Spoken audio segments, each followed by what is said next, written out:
Hello love, today we're gonna compare Yu-Gi-Oh versus Pokemon. Now I know what you're going to say. Pokemon, hands down. What's a Yu-Gi-Oh? How did I get here? Who is this guy? Why is he holding a gun? Now you will probably say that because you grew up in a developed country during the 90s. However, for me it's a little bit different because I grew up in the former Soviet Republic of Kruskushnosnya. So like most kids, I grew up with my grandparents living in a village close to town, and they would have all the animals there. Dogs, cats, goats. They even had a bunny shack and I would get in and play with the bunnies. People who liked Pokemon were usually kids who wanted a cat, but their parents said no. And when they watched Pokemon, it let them live the fantasy of performing violence on an animal so it can become your pet. And then you teach your pet to perform violence for you. And then you have more pets and your capacity for violence increases. However, the idea to strap a taser over my little goatling and let it loose in the bunny shack wasn't very appealing. On the other hand, Yu-Gi-Oh let me live the fantasy of gambling my soul on a card game, which sounds a lot more like a citizen from Kruskushnosnya. I mean, the show itself was very good at building up suspense. Because it's a turn-based game, you always had our main character be like, oh my god, I'm going to lose this game, and my soul will go to the shadow realm, my body will go into a coma, and the medical bills will cripple my family. And then they draw a card and like,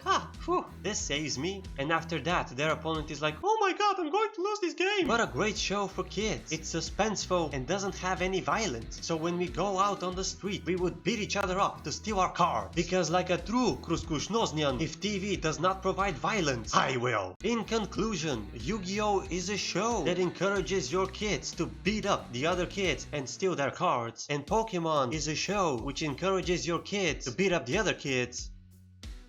Now I have to change location because the National Police of Kruskushnosnya is onto me for this illegal broadcast and not for triple homicide. If I survive, I'll see you next week.